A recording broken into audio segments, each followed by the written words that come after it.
아들 시드기야가 여호와긴의 아들 고니야의 뒤를 이어 왕이 되었으니 이는 바벨론의 느부갓네살 왕이 그를 유다 땅의 왕으로 삼음이었더라. 그와 그의 신하와 그의 땅 백성이 여호와께서 선지자 예레미야에게 하신 말씀을 듣지 아니하니라. 시드기야 왕이 셀레마의 아들 여후갈과 마하세야의 아들 제사장 스바냐를 선지자 예레미야에게 보내 청하되 너는 우리를 위하여 우리 하나님 여호와께 기도하라 하였으니 그때 예레미야가 갇히지 아니하였으므로 백성 가운데 출입하는 중이었더라. 바로의 군대가 애굽에서 나오매 예루살렘을 에워쌌던 갈대아인이 소문을 듣고 예루살렘에서 떠났더라. 여호와의 말씀이 선지자 예레미야에게 임하여 이르시되 이스라엘의 하나님 여호와께서 이와 같이 말씀하시니라. 너희를 보내어 내게 구하게 한 유다의 왕에게 아뢰라. 너희를 도우려고 나왔던 바로의 군대는 자기 땅 애굽으로 돌아가겠고 갈대아인이 다시 와서 이 성을 쳐서 빼앗아 불사르리라. 여호와께서 이와 같이 말씀하시니라. 너희는 스스로 속여 말하기를 갈대아인이 반드시 우리를 떠나리라 하지 말라. 그들이 떠나지 아니하리라. 가령 너희가 너희를 치는 갈대아인의 온 군대를 쳐서 그 중에 부상자만 남긴다 할지라도 그들이 각기 장막에서 일어나 이 성을 불사르리라.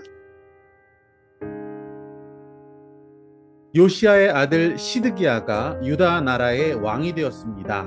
당시 예루살렘을 에워싸고 있었던 바벨론, 그 군대가 일시적으로 퇴각했기 때문에 유다 나라는 잠시 동안인 평화를 누리고 있는 중이었습니다. 하지만 언제 다시 바벨론이 쳐들어올지도 모르는 불안한 시기를 보내고 있기도 했습니다.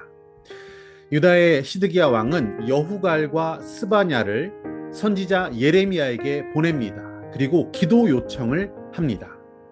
왕이 자기 자신의 죄를 회개하거나 한 것은 아니고 단지 자신의 안위를 위해 또 나라의 안녕을 위해서 예레미야에게 기도해 줄 것을 요청합니다. 하지만 예레미야를 통해서 듣게 된 하나님의 말씀은 결국 유다 나라가 바벨론에게 함락될 것이다 라는 말씀이었습니다. 시드기야 왕은 너무나 뒤늦게 하나님을 찾았던 것입니다. 물론 예레미야에게 기도를 요청한 것은 그나마 잘한 일이다 라고 할 수도 있겠지만 이미 시드기야 왕은 수많은 회개의 기회를 놓쳐버렸고 지금도 자기 자신의 삶을 돌아보고 겸손한 태도로 하나님 앞에 서지는 못했던 것입니다. 예레미야라는 하나님의 사람에게 찾아가서 기도를 시켜서 평화를 좀 누려보려고 전쟁을 막아볼 요량으로 그렇게 지시했던 것으로 보입니다. 왕은 결코 하나님 앞에 서지 않았습니다. 그는 겸손하지도 회개를 하지도 않았습니다. 자신을 낮출 줄 모르는 그런 왕이었습니다. 결국 임박한 멸망 앞에 두려워했던 그저 한 인간이었을 뿐이었던 것이죠. 하나님은 자기 죄에 대해서 애통하고 슬퍼하며 회개하는 자, 하나님 앞에서 겸손함을 갖춘 자를 기뻐하십니다. 그를 구원하시고 그를 높이시는 그런 분이 바로 우리 하나님이십니다. 야고보서 말씀 4장 9절을 보시면 슬퍼하며 애통하며 울지어다. 너희 웃음을 애통으로 너희 즐거움을 근심으로 바꿀지어다. 주 앞에서 낮추라. 그리하면 주께서 너희를 높이시리라. 아멘. 우리는 창세기에 나오는 바벨탑 사건, 그 사건을 반드시 기억해야 합니다.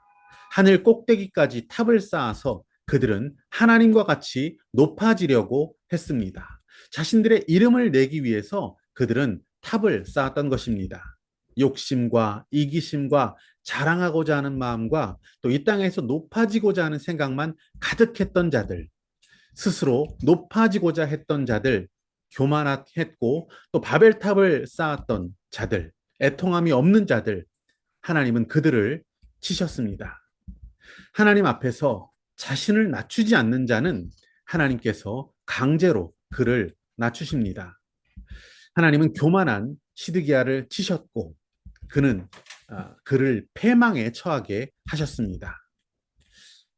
우리의 영원한 모델, 우리의 본이 되시는 분 누구십니까? 바로 우리 주님, 예수님이십니다. 그분은 항상 낮은 곳으로 내려오는 삶을 사셨습니다. 하나님과 동등됨을 취하지 않으시고 높은 자리를 생각지 않으시고 오히려 자기 자신을 비워서 종의 모습과 같이 사람이 되셨습니다. 마굿간에 태어나셨습니다. 그리고 말 구유에 누우셨습니다. 죄인들의 친구로 사셨고 제자들의 발을 씻기시는 본을 보이신 분이십니다. 죄인들을 위해서 십자가에서 죽기까지 낮추시고 복종하는 삶을 사셨습니다. 예수님은 그야말로 가장 높은 곳에서 가장 낮은 곳으로 자신을 낮추셨습니다. 사도 바울은 빌립보 교회에 보내는 편지를 통해서 바로 그 마음, 예수님의 마음을 품으라 이렇게 권했습니다. 하나님은 겸손한 자, 그리스도 예수의 마음을 품은 자를 기뻐하십니다. 하나님은 예수님을 지극히 높여 모든 이름 위에 뛰어난 이름을 주셨습니다.